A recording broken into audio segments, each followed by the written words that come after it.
tal? Bienvenidos a Será Justicia. Vamos a hablar de los jóvenes y la delincuencia. Muchos creen que fortaleciendo, obviamente, digamos, la cantidad de efectivos, sobre todo en la provincia de Buenos Aires, aumentando la cantidad de policías, fortaleciendo el accionar de la justicia y sobre todo metiéndolos presos a todos, se puede solucionar el tema de la delincuencia. Esta es una rama, digamos, muy controvertida dentro de todas las políticas que hay en materia de justicia y planificación. Pero ¿qué pasa con los jóvenes? También, digamos, está esta idea y hay mucha gente que cree que no, y sobre todo con los jóvenes que comienzan, digamos, en la carrera del delito, se los puede agarrar a tiempo. De esto se trata y de esto se ocupa la justicia juvenil restaurativa. Todavía está un poco en pañales en nuestro país, pero hay modelos traídos desde el exterior, sobre todo de Barcelona, España, que apuntan justamente a evitar que el chico siga en esta carrera del delito, sino que tiene más bien una modalidad preventiva. Son casos en donde hay delitos menores y entra la justicia restaurativa. Incluso hace poco el ministro de Justicia de la provincia de Buenos Aires estuvo en la unidad 45, Melchor Romero, hablando ante jóvenes, justamente inculcándoles los objetivos de la justicia juvenil restaurativa. Es decir, es aquella justicia que llega a tiempo, no que llega tarde. Para profundizar el tema tenemos a nuestros dos invitados, que ahora paso a saludarlos. Horacio Monsalvo, director del programa Justicia Juvenil Restaurativa del municipio de San Martín. Gracias por venir. ¿Es el único municipio que se está ocupando hasta ahora, digamos, de implementar este programa? Por lo menos en la modalidad que nosotros tenemos, sí. Hay otros municipios que están intentando armarlo, pero el primero de todos fue el de San Martín. Bien. Bueno, y la doctora Silvana Paz es directora de la Fundación Acción Restaurativa Argentina. Gracias por venir. Gracias a vos. Bueno, ¿qué es la justicia restaurativa, Silvana? La justicia es una metodología de abordaje al conflicto juvenil. Nosotros tenemos un marco jurídico, somos los tres abogados, las normas de ley. Yo no soy abogada. Yo soy, no, me encantaría, pero no quiero robar títulos. Está bien, las licenciada en Ciencia de la Comunicación. Las de RIAD, la Convención Americana, la Convención de los Derechos del Niño, hablan de la necesidad de generar plafones inclusivos, de base comunitaria. Y la justicia restaurativa se eje en el joven infractor, que lo vamos a llamar ofensor, en la víctima y en la comunidad. Bien, ¿y cuál, digamos, cuál es la diferencia entre la justicia restaurativa y la justicia penal juvenil? Bien, la justicia penal juvenil instituida tiene un sistema que es retributivo, digamos. Es algo así como copiar el modelo de adultos para un talle small. Claro, está bien. ¿Sí? Sin embargo, la infancia latinoamericana, me refiero de México para abajo, tenemos unas características diferentes. Nuestros jóvenes vienen ¿de dónde? De bolsones de pobreza, la mayoría de las veces. Y esas desafiliaciones hacen que el sistema tan retributivo los deje más afuera todavía. Sin embargo, la justicia restaurativa, ¿qué tiende? Mediante su enlace, tiende a que se cumplan los derechos económicos, sociales, culturales y la inclusión social. Bien, ¿y cómo se lleva a cabo, a ver, esta justicia restaurativa? ¿Cómo lo están haciendo ustedes en San Martín? En San Martín, cuando uno aborda el tema de los adolescentes en conflicto con la ley penal, normalmente los casos que aparecen en los medios o algo así, por el estilo de casos violentos de intervención de adolescentes, si uno los analiza, hay por lo menos 10 señales de alerta previos en las que no se hizo nada. Entonces, de alguna manera nos parecía que lo que teníamos que hacer es llegar antes, actuar a tiempo. Y para eso nos parecía que la justicia restaurativa era una forma de abordaje diferente a lo que se venía haciendo hasta acá, que indudablemente muchos resultados no dio. No dio, al contrario, porque la verdad que también es incontable la cantidad de veces que a nosotros nos toca presentar casos de delitos, incluso no menores, delitos graves, donde son chicos muy chiquitos, muy 15, 16 años y que tienen antecedentes ya. Sí, en realidad no tienen antecedentes porque son menores. Bueno, pero no tienen antecedentes. No, tienen situaciones que han, digamos, previas de infracción penal, como si fuera una escalera que van tirando peldaños y cada vez quedan más afuera. Exacto. Y esto tiene una explicación. La familia no ha cumplido con el primer rol social, que es la socialización primaria. Después viene la escuela, que confirmó esa exclusión. Y después vienen todos los otros factores que vos mencionabas al principio, ¿no? La cantidad de policías de diferentes colores que tenemos, las cámaras de seguridad, que generan esta estigmatización del posicionamiento. Y cuando un niño ya asume el rol, digamos, ya tiene el mote y se constituye en ese mote, queda realmente excluida. Ahora, la justicia juvenil restaurativa, por lo menos como están trabajando ustedes en el municipio, no incluye a los menores que matan. No. En el municipio de San Martín el programa se hace en conjunto con la Fiscalía y el Colegio de Abogados y esto, la idea es trabajar con chicos de primer delito, de un delito menor.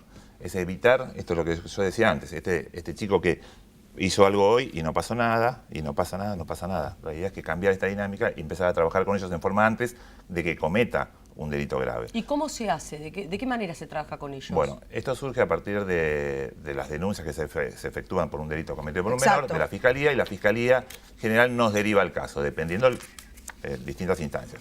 Si es un delito cometido por un chico entre 16 y 18 años, viene directamente de Fiscalía, porque son imputables.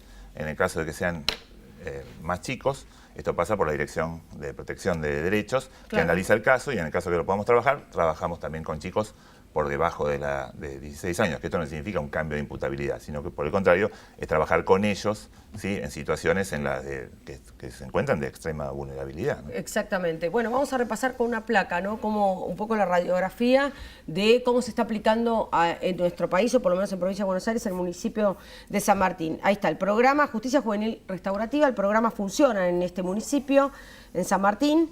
Hoy trabajan con 350 casos de jóvenes de entre 14 y 18 años que cometieron faltas o delitos de baja intensidad. Proponen reparar el daño ocasionado por hechos delictivos y promover la participación en ese proceso tanto del infractor como de la víctima. Y me quedo acá porque me parece muy interesante, ¿no?, que las dos partes formen, digamos, estén trabajando en ese proceso. ¿Cómo lo logran? Mira, nosotros lo que hicimos, si nos podemos referir a la actividad general de la FARA, nosotros trabajamos en prevención, trabajamos previo a la comisión de un delito cuando hay elementos que son indicadores de factores que no son prosociales, sino son contraculturales.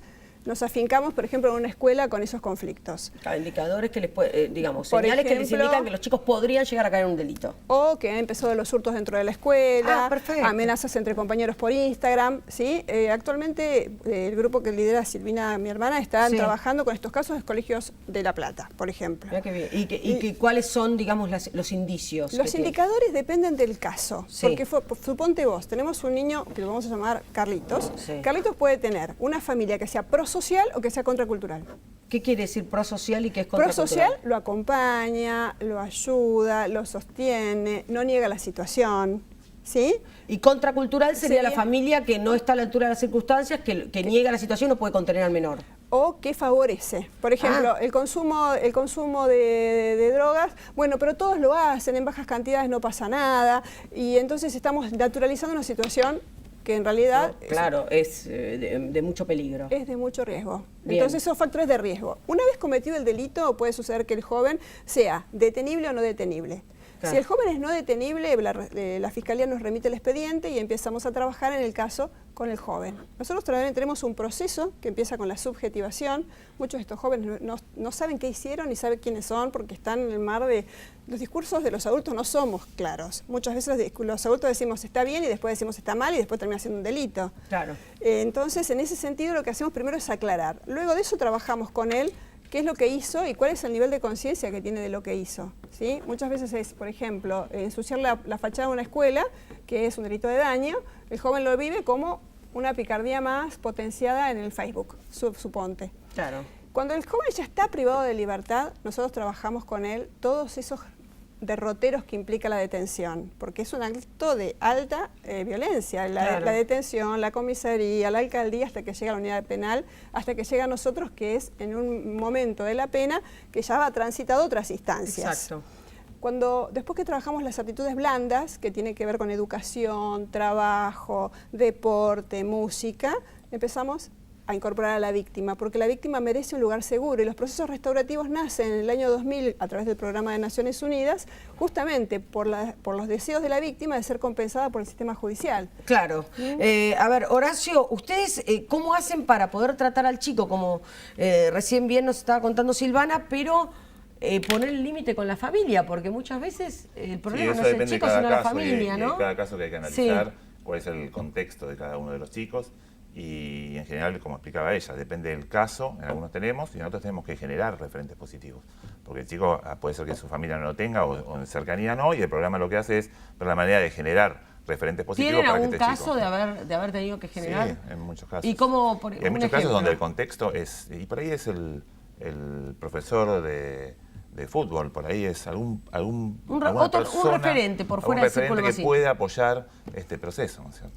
Bien, de alguna manera, digamos, como hablando así, mal y pronto, como es como, ustedes actúan en los casos en donde te la ves venir. Sí, o, por ejemplo, han cometido un hecho de baja lesividad y por eso el sistema los registra, pero vienen cometiendo otros hechos, queman autos de noche, ¿sí? Digamos, claro. Y esto el sistema no lo vio, cayó por, suponte, una riña. Claro. Pero venía cometiendo otros delitos. Por ejemplo, ¿y ellos son de admitirlos? Sí, sí. ¿Lo admiten? Sí, sí. En nuestro caso, en realidad, son casos que vienen por fiscalía y en la mayoría de los casos hay una preselección de casos. O sea, que trabajamos con casos que son específicamente de primer delito. O sea, que en general no hay antecedentes porque así se trabaja en este programa. La idea es esa, arrancar al inicio, llegar antes y evitar que este chico vuelva... ¿De primer delito? Mira, nosotros quisimos arrancar exclusivamente entre 16 y 18 y nos dimos cuenta que en muchos casos estábamos llegando tarde y tuvimos que trabajar con chicos más chiquitos. Bien, y en general, ¿qué tipo, cuál sería este primer delito? Y por ahí es un hurto, por ahí es, no sé, algún robo, alguna pelea, alguna riña. O inclusive estuvimos en un caso así muy paradigmático, que fue el tema de las amenazas de bomba en los colegios. Claro, yo estoy anotando acá, ¿no? Pero me imagino, ustedes me dieron ejemplos y que son interesantes. Por ejemplo, el tema de arruinar la fachada de una escuela, amenazas de bombas, quemar un auto, hurto, una riña, también algún tipo de hostigamiento a través de las redes sociales. Eso es constante. Nosotros los adultos tenemos que saber que en el siglo XXI las redes sociales están a la orden del día. Y es un delito moderno, es digamos. Un delito de este siglo. Y digamos que son esos registros los que nosotros también tenemos que hacer. Y los jóvenes lo hacen en forma pública. ¿Sí? Claro, claro. Y esto te da cuenta de que por qué la justicia juvenil se basa en el interés superior del niño. Porque justamente es un sujeto que viene de la heteronomía a la autonomía, viene desde la dependencia al crecimiento. No se da cuenta, es pueril a veces en sus manejos.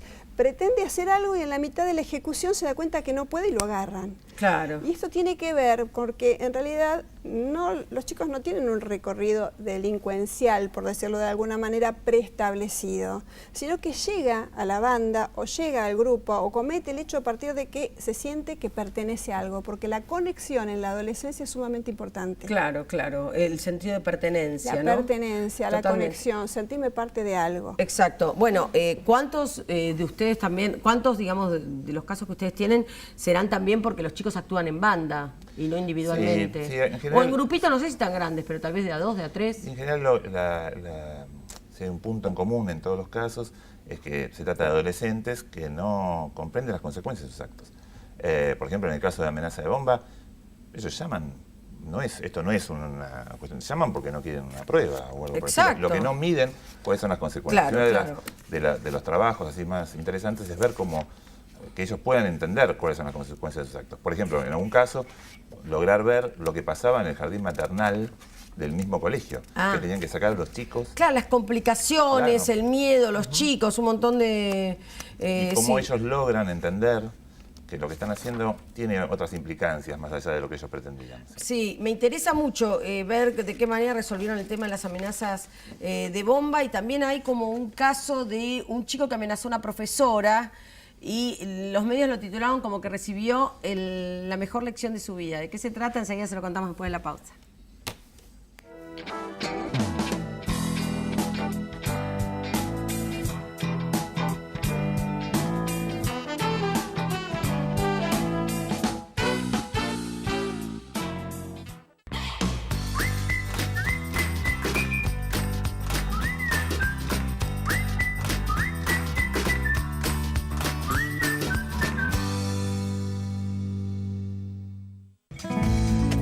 Banco presente junto a todos los argentinos. Banco Nación.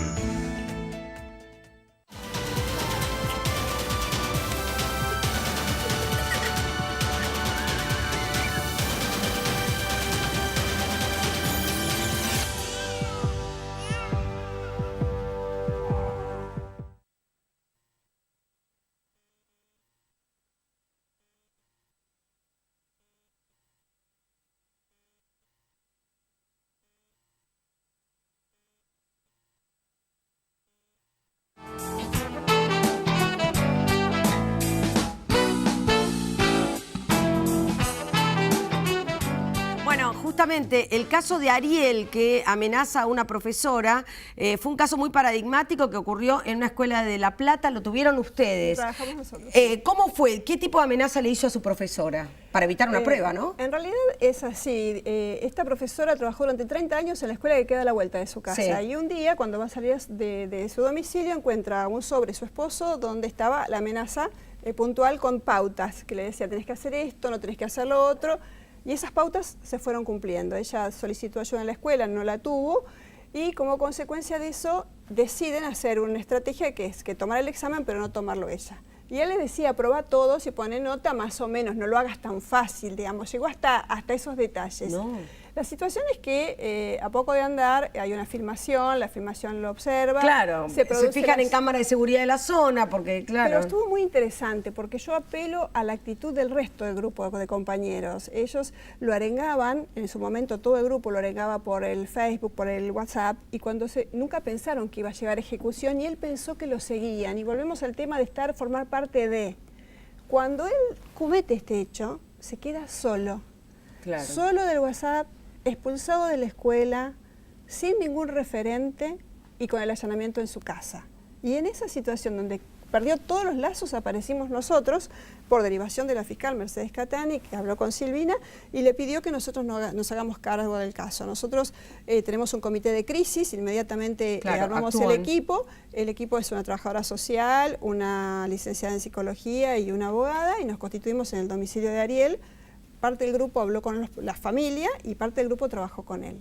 Y a partir de ahí empezamos a trabajar este hecho que fue muy significativo, porque este no es el tipo de casos de chicos que vienen desde la clase baja, sino son más que nada de clases medias altas, claro, donde lo que faltan son por ahí límites desde los roles paternos. Bueno, eso se suele ver, digamos, en todos los sectores sociales. Me imagino que ustedes también están trabajando con el tema de los límites. Y la verdad que sí, por eso también trabajamos con los chicos y trabajamos con su contexto, ¿no? Porque necesitamos que acompañen en el proceso. ¿Y en general los casos que le deriva la Fiscalía son de sectores más marginales? No, hay de todo. La verdad que está atravesado por ejemplo, por ejemplo, te doy un ejemplo sencillo, por ejemplo, la pelea entre colegios. Claro. Y eso atraviesa riñas, las riñas entre colegios. Claro. Y eso atraviesa, no tiene que ver con clase social, digamos, ni marginalidad, ni nada por el estilo. Ahora, ustedes apuntan también a esta cuestión de que los chicos digamos, tengan darse cuenta de la criminalidad de sus actos. Porque la justicia restaurativa tiene que ver con eso, tiene que ver con el chico que de alguna manera se responsabilice de lo que hace, lo reconozca, se responsabilice y esté dispuesto a reparar. Porque ese es el cambio entre la justicia retributiva convencional, que está basada en la sanción, y esto que está basado en la restauración. Es volver de alguna manera a rearmar eso que se rompió con el hecho delictivo.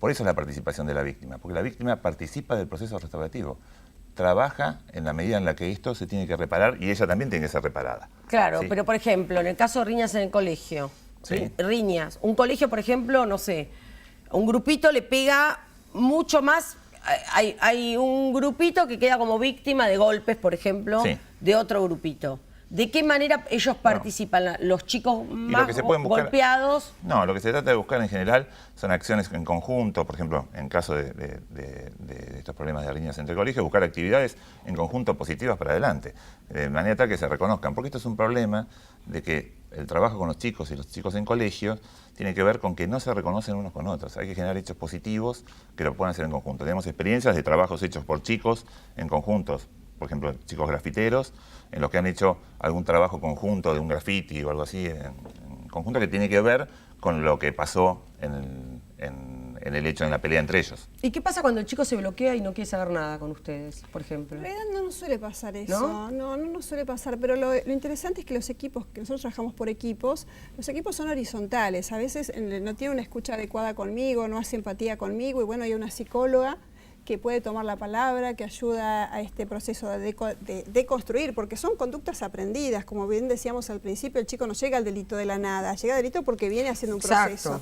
Entonces esa deconstrucción y después volver a establecer conductas positivas es un proceso. Entonces, este proceso socioeducativo, como recién planteaba Horacio, genera en él nuevas conductas y estas nuevas conductas después se transforman en hábitos. Pero para que esto suceda es necesario tener espacios adecuados, que a veces el sistema judicial no los tiene por sus propias características, ¿no? En el caso de San Martín, ¿más hombres más varones que mujeres? No necesariamente. No necesariamente. ¿Y las mujeres, que es más el tema del bullying y hostigamiento a través de redes sociales? Hay de eso, también hubo en amenaza de bomba. ¿Sí, chicas? Sí. No, lo que hay que entender es que se trata de chicos que ellos piensan que hacen una travesura, no entienden la consecuencia de sus actos. Claro, no entienden la diferencia entre travesura y daño. Sí, no se representan el daño, claro, en realidad ahí sería la palabra, no se representan el daño, lo entienden, pero no se lo representan en la magnitud, que es lo que decía él. Bueno, es propio de la edad, exacto, ¿no? Exacto. Sobre todo cuando hay una falta de un referente claro que pueda decirte... un otro que te diga, 5 minutos, estás acá, estás haciendo esto, sos vos digamos, esto también, confrontarlo. Nosotros cuando terminamos el proceso y los confrontamos con su expediente y les decimos, bueno, mira, este es tu expediente judicial, míralo. Y empiezan a ver toda su historia, las pruebas, lo que pasó. Bueno, ¿cuánto de vos hay acá ahora? Claro. Y ellos, yo no soy ese. Claro. ¿Tá? Porque en realidad estos chicos a veces no tienen un espacio dentro del sistema judicial para hacer el proceso. El proceso restaurativo es el proceso que hace la persona. El proceso judicial es con los expedientes. Está perfecto. Con lo que hizo. Está bien, ustedes apuntan a la persona. Ahora yo digo, qué importante que es, y en este caso es el Estado el que de alguna manera está completando este accionar. Sí, claro. Lo que pasa que no sé, yo entiendo que debe ser de la justicia, pero no lo sé, no sé si la justicia tiene los medios. En el caso de San Martín, al menos, eso se inscribe en un conjunto de programas que está apuntado y mirando y para acompañar a los jóvenes, ¿no? Que tiene que ver con el volver a la escuela, con la escolarización de chicos que abandonaron el sistema, que tiene que ver con el acompañamiento de chicos que tuvieron algún problema, un tema judicial, y el encierro y la salida de esto y el armado de un proyecto. Tiene que ver con un montón de programas que acompañan a los jóvenes y ahí se inscribe la justicia restaurativa, porque tiene toda una red, una contención. Yo siempre cuento que uno de los primeros ejes del intendente Cato Podis fue la adhesión a la 13298 de protección integral de los derechos humanos. Claro, exacto. ¿Y este programa, ustedes lo copiaron de Barcelona? En realidad nosotros nos basamos originalmente en el programa de Barcelona, sí, que fue muy importante desde lo conceptual para la formación de los operadores del sistema, pero que naturalmente después tuvimos que adaptarlo al contexto del conurbano bonaerense, que es absolutamente distinto a los casos que teníamos. Claro. ¿Y cómo funcionó en Barcelona este Nosotros programa? no nos basamos en el modelo de Barcelona. Bien. Nosotros lo que hicimos fue recortar lo que es la infancia del conurbano y de La Plata y a partir de eso utilizar los métodos de justicia restaurativa, que no es solamente víctima ofensor, ese es un diseño. También están los círculos restaurativos, que son los que hacemos en la cárcel, donde nosotros ahí trabajamos otras dimensiones del delito. Claro, más grave. Exacto. Y aparte, cuando el joven empieza a ver el daño que causó, necesita descomprimir eso y necesita hablarlo. Por eso es tan interesante la presencia de la víctima, aunque sea una víctima vicaria, digamos, la víctima que no sea de su delito, claro, otra que mire la consecuencia del daño. Exactamente, ¿no? Porque a partir de ahí ve la representación de lo que él originó, la necesidad que causó, el daño que impactó y se encuentra con sus propias consecuencias. Pues fíjate que la justicia restaurativa mira para adelante. Contame el caso, Silvana, que más te haya conmovido, que te haya impactado, Mira, de tener que enfrentar... A nosotros el caso que más nos conmovió es un hijo, podemos llamar hijos de un gobierno, porque en realidad era un niño que nació en un instituto de menores, sus padres lo pusieron en una lavadora en el instituto de menores y a partir de ahí estuvo institucionalizado hasta los 15 años que salió. ¿Los padres lo pusieron dónde me dijiste? En una lavadora de ropa. Y quedó institucionalizado. Ay, me acuerdo, fue el bebé que lo habían puesto en un lavarropa. Exactamente, era bonito encima, siempre intentaron hacer alguna adopción, nunca hicieron ninguna adopción, y era como el hijo de todos, por eso decía hijo del gobierno, de todas las instituciones. Estuvo en todas las instituciones, salió, cometió un delito, volvió, y cuando sucede eso, esto fue hace unos años, el juez, la fiscal y la defensora, las tres nos piden, por favor, este chico que traje con ustedes. Y fue maravilloso trabajar con él porque en realidad ahí vimos que, primero, a veces a los jóvenes se los detiene por cosas que a adultos no se los detendría. o sea, desde el punto de vista judicial la causa no daba para más. Desde el punto de vista asistencial, estaba afectado por drogas. Sí. Hicimos un trabajo fuerte junto con una comunidad terapéutica, que también es otra organización no gubernamental. Claro. Y acá pongo el acento en las organizaciones no gubernamentales. Obvio, tenemos sí. mucho para hacer dentro de lo que es las actividades dentro del Estado. El Estado tiene carencias y nosotros podemos ayudar. Y en este caso trabajamos muchísimo con Ariel, él también se llama Ariel, pudimos lograr su inclusión social y fue fantástico porque fue la primera vez que este chico no estuvo dentro de una institución, pero esto fue ya a los 17 años. Ariel hoy en día es adulto. Sí, sí. Bueno, qué linda historia, ¿no? Horacio, bueno, vamos a ver cuáles son las metas que ustedes se proponen y ojalá puedan trabajar también en conjunto con otros municipios, porque Sí, si no quedan... Y sí, la verdad que si no es una isla, esto tendría que empezar a replicarse. Hay casos donde lo están intentando, nosotros estamos abiertos a trabajar con todos y contar nuestra experiencia, porque si hay un valor agregado que tiene esto, son todos estos años de experiencia en el conurbano bonaerense, ¿no es cierto? Claro. Bueno, me estoy preguntando hasta dónde es importante, digamos, el tema de la comunidad, cómo lo recibe, ¿no? La comunidad es sumamente importante para nosotros, porque de alguna manera lo que se tiene que evitar es la estigmatización de este chico. Y tenemos que, de alguna manera, tiene que reinsertarse otra vez en la comunidad, ¿sí? Y que no se sienta de alguna manera apuntado por lo que pasó.